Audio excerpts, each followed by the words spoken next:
kind peace in war times. Let's get to it. Alright, listen to sound right reason before we get started. A few points should be made. 1, there were no 12 disciples. 2, the disciples were the 12 zodiac signs that Josephus personified into the Jews or the Hyksos of his time. 3, also Josephus added into the disciple story from what happened after Alexander the Greek invaded Egypt or Kemet in 333 BC to the time Caesarion Ptolemy the 15th Jesus was born. Here's what Amenubi Afro Una wrote in the Bible Interpretation and Explanation Booklet 2, 1968 AD concerning this topic. The earlier forms of Christianity, since the beginning of St. John, did not have the latter idea called the Immaculate Conception and the resurrection in the sense that it is taught in the West. However, original Christianity did start with the Osiris and Set legend, which is based on the true story about Abel and Cain. Christianity before that, based on Jesus 2,000 years ago, broke out around 560 or 600 BC. When the Phoenicians' power began to wane and Caucasian power began to wax, these earlier forms of Christianity started with Greek philosophers such as Pythagoras, Hippocrates, Socrates, Plato, Aristotle, etc., who received their knowledge from the Egyptian mystery system that was headed by Egyptian priests, prophets, and other mystic men. Of course, the first and earliest form of Christianity started with Cain. The beginning of the loss of Egyptian power, freedom, and independence is when the Egyptians let Greeks and other Caucasians into their mystery system, from which they obtained vast knowledge, secrets, and activated names of gods and goddesses. The Egyptians had what was called mystery systems and also greater mysteries. The Phoenicians, later day Egyptians, took the Caucasians into their confidence, and that was the beginning of the end of Egyptian power and rule. All right, so I'm going to go back to this real quick. Here, Afro Unu says that the original Christianity did start with the Osiris and Set legend, which is, based upon true story about Abel and Cain, which we already went into that Adam and Eve were Hindu priests and nuns that was under Amenubi Re Harakti, who was known as Brahma to them, who was the sun god or Jupiter incarnated into him at that time. I already broke a lot of this stuff down, videos back. So you should equal stand that what he trying to Mycenaeans, that's one of the first pharaoh of the first dynasty, that's the same one. And it's saying that once the Adam and Eve group were kicked out to the Asian islands, that's now the Osiris and Set story starts with that, which means that the Set and Osiris story is only 6,000 years old, and that means that's when Osiris came into existence when Sum of 6 Ether died and Ghost God, aka Osaru, Usia or whatever, Ghost God became into the planet from the sun. All right.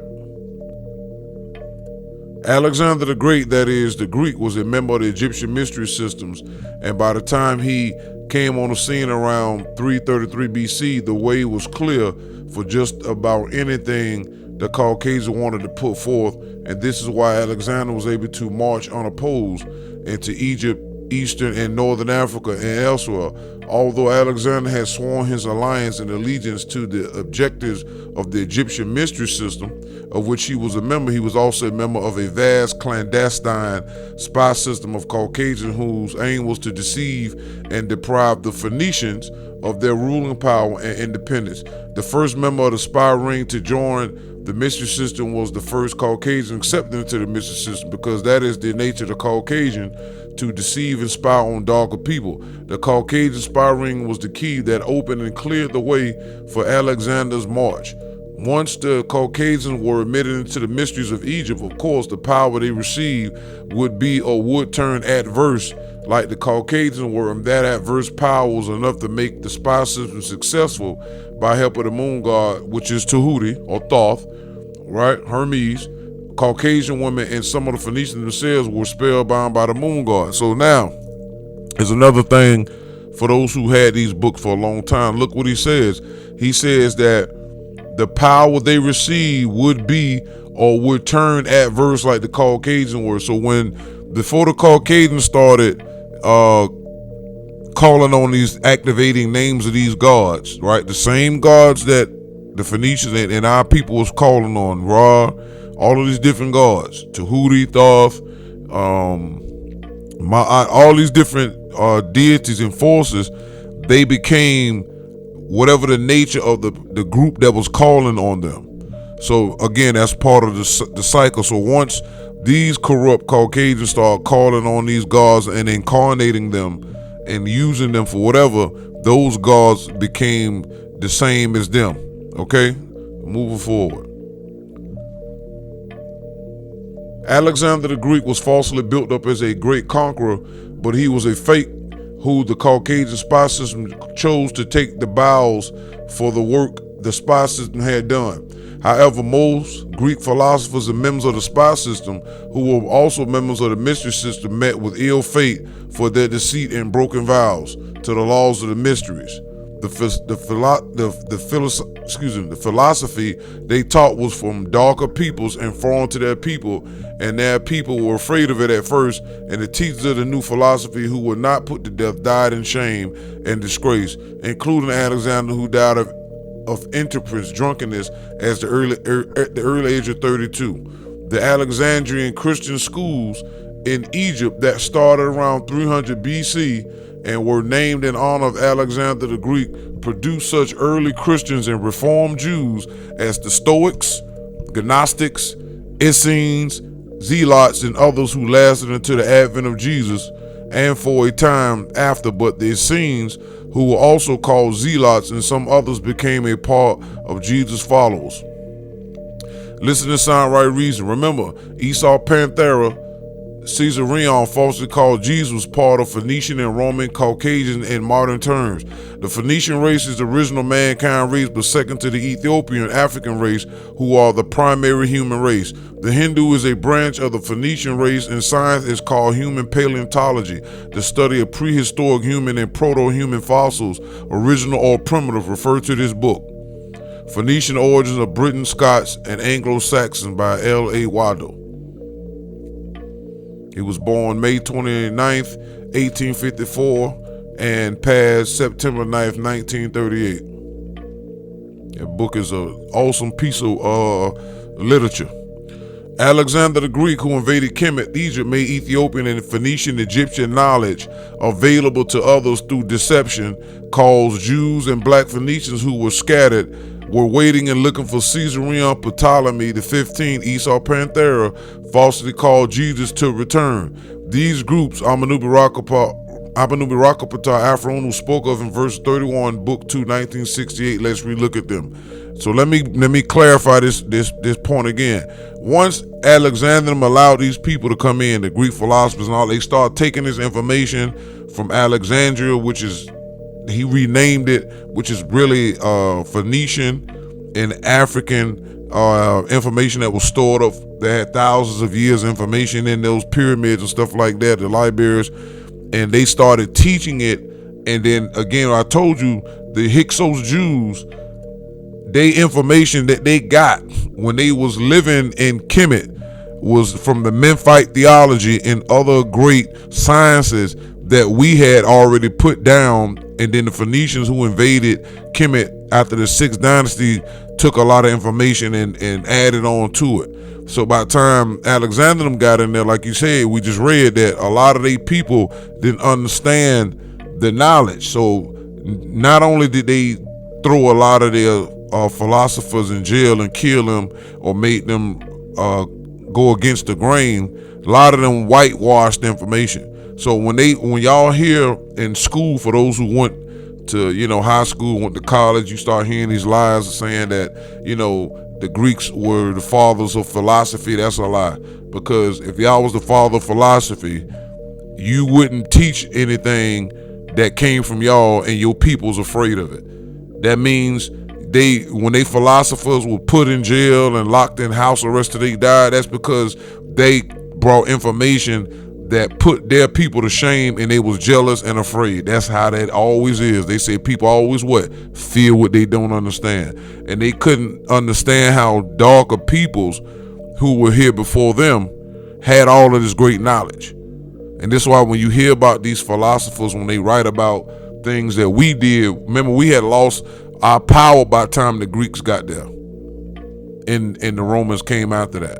We had long right at the beginning of when the Caucasian, when the Adam and Eve group was kicked out 6,000 years ago, we had King Amenubi King Amenubi Reharakti, all right, who was there 6,000 years ago. All between him and then Khufu, who they called Cheops, who came around 5,000 years ago, 5,000 years, BC. From him was like the last great pharaoh we had that ruled Africa, Asia, and Europe. All right, so our power started slowly, becoming small and smaller as we got up to this day and time. All right, but that's now being restored. All right, let's relook at these mystery schools. The school of history, the Stoic school, was founded around 300 BC by Zeno of Citium. All right, according to this, they said he was born 334 BC, died somewhere between 262 BC, age 71 or 72. Hellenistic philosophy. Hellenistic just means that they took knowledge that the African Ethiopian race and the Phoenician mankind race, and they put their Greek twist on it. The same way they took the Jews' Hyksos information and made a Hellenized version of the Old Testament and New Testament, meaning they put their Greek mind to it and they understand it, which was lesser. All right, a voracious reader of Socratic dialogues, who also studied under the Cynic crates and was influenced by the teaching of Plato's Academy. And the Megarian school, the Stoa, competed with the school founded only a little before in Athens by Epicurus, and Stoic and Epicurean views are often compared and contrasted. Zeno was succeeded in the leadership of the Stoa first by Clinthus of Assos and then by Chrysippus of Soli, who heads the school from around 230 until 206 BCE and was by all accounts its foremost theorist and synthesizer. Following Chrysippus, the position of the scholarch passed to his former students, the last of which being Diogenes of Babylon in the middle of the 2nd century BCE. Side notes: the Phoenicians were dark-skinned invaders of Kemet, Egypt after the 6th dynasty. They were looking for Esau, Panther, Caesarion to come and unite them back like it was during the time of Thutmose I in the 18th dynasty, which is 1506 or 1504 BCE to 1493 BCE. According to Wikipedia, that's roughly 1206 years before the Stoics. Notice Zeno is Caucasian. This will prove to be a problem, as the writings of Amenubi Rakapata in the Bible reflected. That will be explained later. But at this junction, we will say his race proved to be a big issue. Let's move on.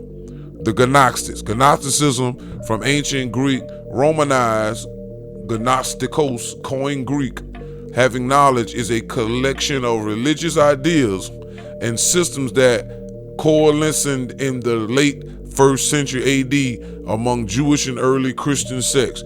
These various groups emphasize personal spiritual knowledge above the Orthodox teachings. So when they say around the early Christian sects, we talking about Christianity, which started around Alexandria time. We talking about 300 some BC. So they still missing thousands of years of information. So this is, remember, religion came out of pantheism, and which is the worship of many gods, and went from pantheism to mono. So a lot of information was coded, written a certain way that only those who was in these schools really knew what it was. But for the majority at hand, a lot of them was just following this stuff and not really knowing where it was coming from. Above the Orthodox teaching, traditions, and authority of religious institutions, Gnostic cosmology generally presents a distinction between a supreme hidden God and a malevolent lesser divinity. sometimes associated with Yahweh, the Old Testament, who's responsible for creating the material universe. Consequently, Gnostics considered material existence flawed or evil, and held the principal element of salvation to be direct knowledge of the hidden divinity attained via mystical or esoteric insight. Many Gnostic texts not in concepts of sin and repentance, but with illusion and enlightenment. All right. Etymology: Gnosis refers to knowledge based on personal experience or perception. In a religious context, Gnosis is mystical, esoteric knowledge based on direct participation with the divine. In most Gnostic systems, the sufficient cause of salvation is the knowledge of acquaintance with the divine. It is an inward knowing comparable to the encouraged by Platonist Neoplatonism and differs from proto-Orthodox Christian views. Gnostics are those who are oriented toward knowledge and understanding or perception and learning as a particular modality for living. The usual meaning of Gnosticos in classical Greek texts is learned or intellectual, such as used by Plato in the comparison of practicos and intellectual or gnosticisticos. Plato's use of learn is fairly typical of classical texts. Let's look at Neoplatonism and what it taught. All right, he was born 204 205 Christian era, died 270 in the Roman Empire. All right, let's look at the one. Platonists taught that there is a supreme, totally transcendent one containing no division, multiplicity, or distinction. Beyond all categories of being and non-being, his one cannot be any existing thing, nor is it merely the sum of all things. Compare the Stoic doctrine of this belief in non-material existence, but is prior to all existence. Platonists identified his one with the concept of good and the principle of beauty. Remember, they got this information out of Kemet around 300 some.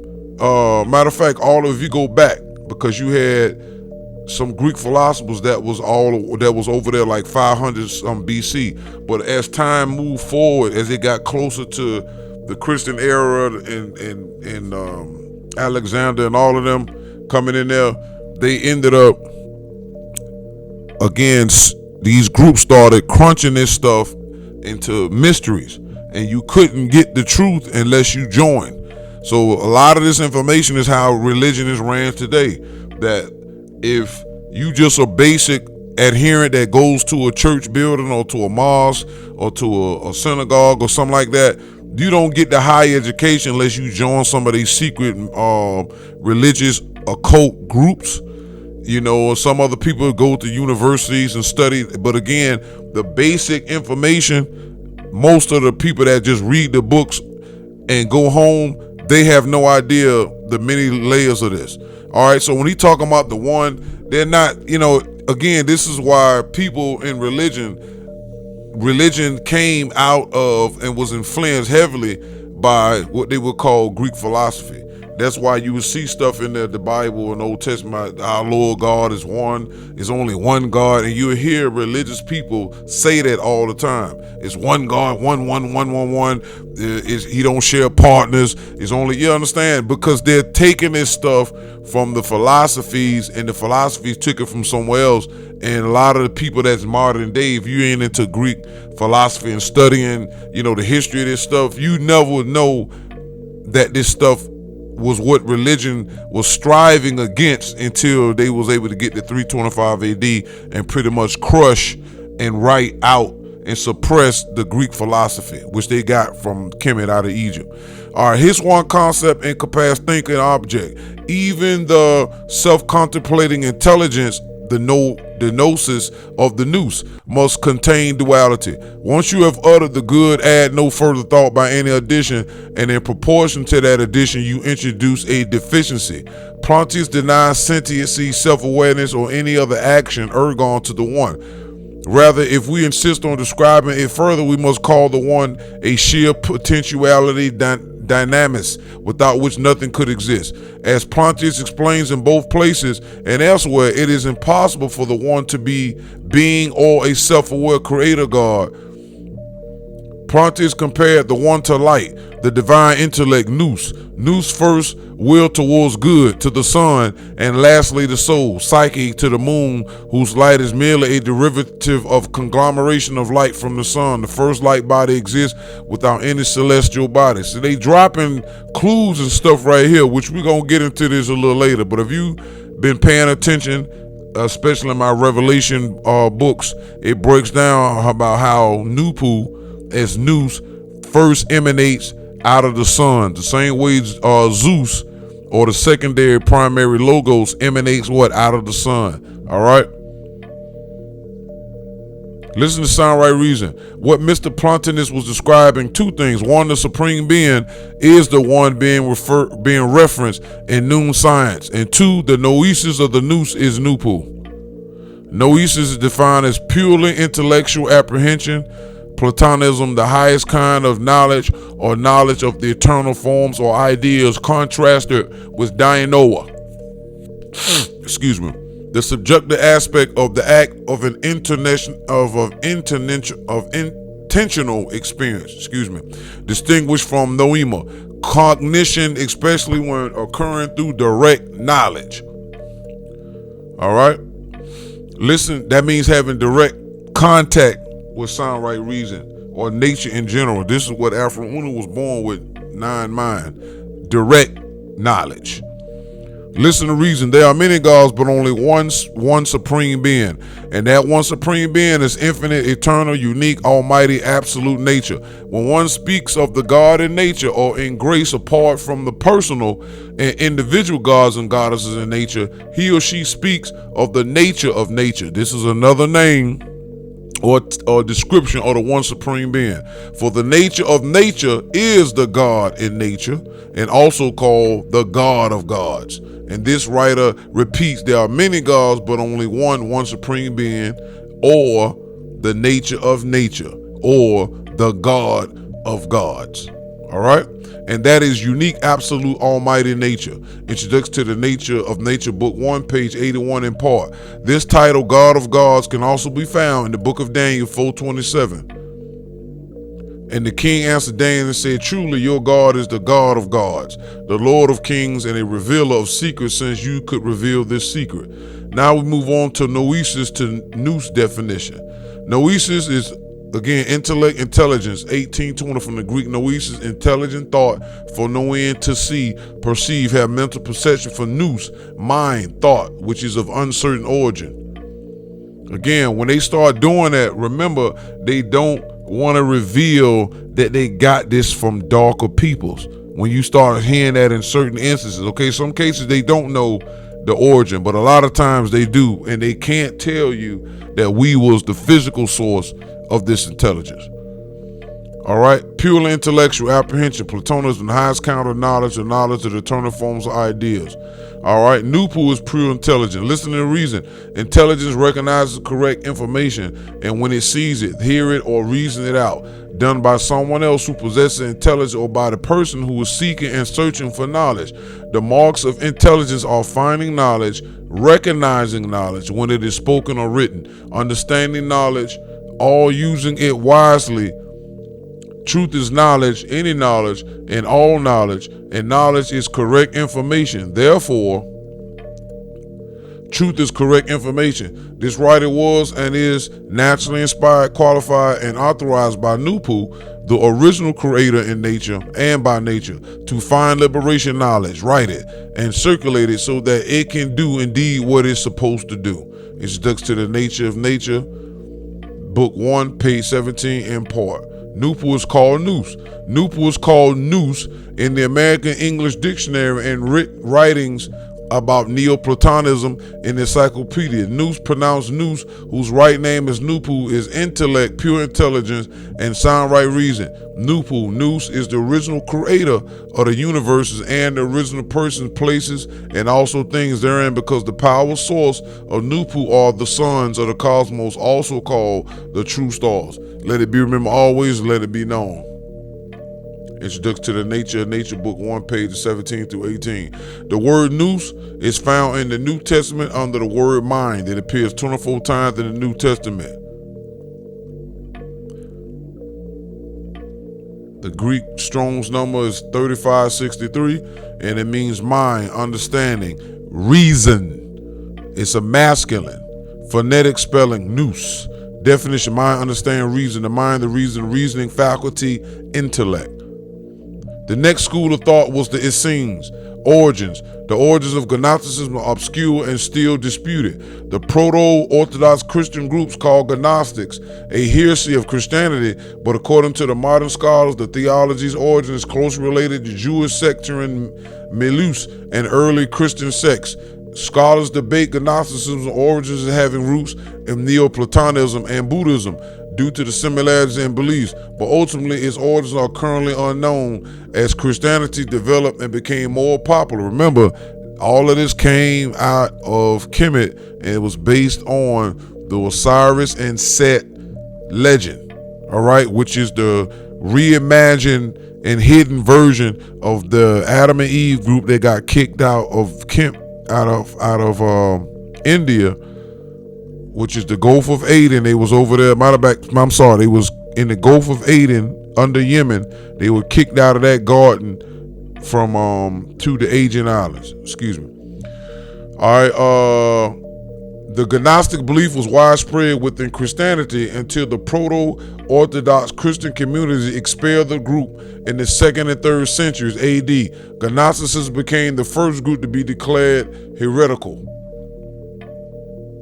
Some scholars prefer to speak of Gnosticism when referring to 1st century ideas that later developed into Gnosticism, and to reserve the term Gnosticism for the synthesis of these ideas into a coherent movement in the 2nd century. According to James M. Robinson, no Gnostic texts clearly predate Christianity, and pre-Christian Gnosticism such is hardly attested in way to settle the debate once and for all. Jewish Christianity origins. Origins of Christianity and split of Christianity and Judaism. Contemporary scholarship largely agrees that Gnosticism has Jewish Christian origins, originating in the late 1st century AD in non-rabbinical Jewish sects and early Christian sects. Ethel S. Drower adds, heterodox Judaism in Galilee and Samaria appears to have taken shape in the form we now call Gnostic, and it may well have existed in some time before the Christian era.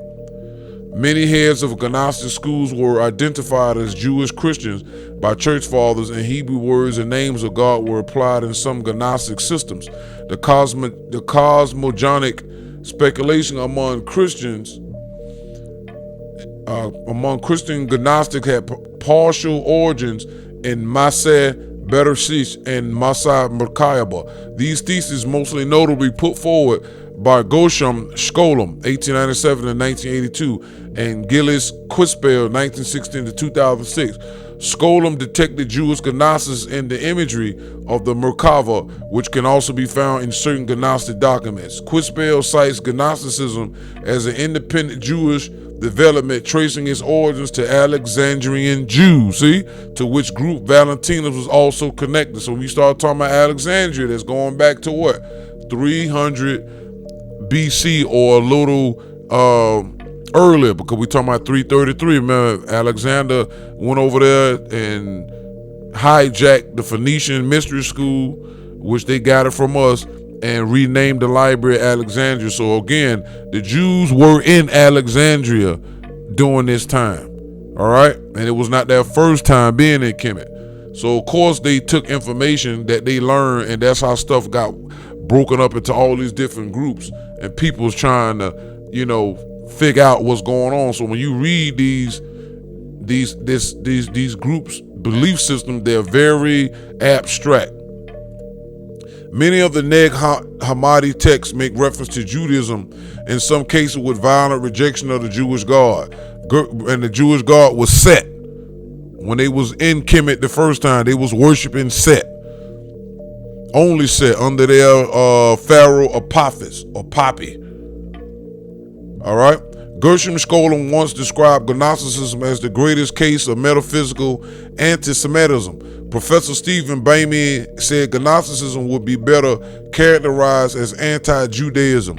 Recent research into the origins of Gnosticism shows a strong Jewish influence, particularly from the Hexapla literature. Alexandria was of central importance for the birth of Gnosticism. The Christian Ecclesia Congregation Church was of Jewish Christian origin, but also attracted Greek members, and various strands of thought were available, such as Judaic apocalypticism, speculation on divine wisdom, Greek philosophy, and Hellenistic mystery religion. See, all this came out of Kemet. Once Alexander got in there and did that, that's what all this stuff broke up into all these different groups.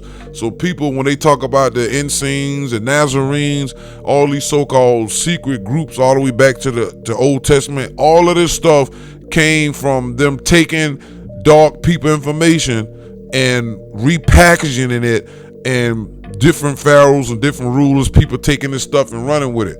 And they remember this is all between 300 something BC all the way to 47 BC. This foolishness was going on. All right, a zealot and zealous redirect here.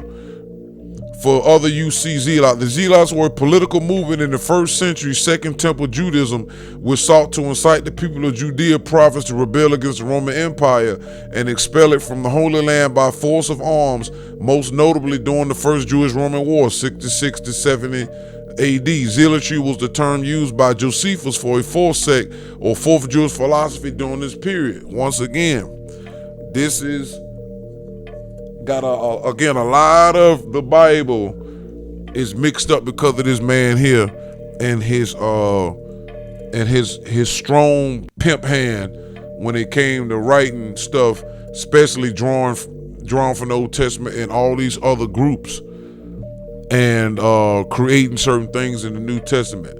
All right, so this is going to be part 1, and then we're going to start with part 2 right after this. Tremendous call of peace in wartime.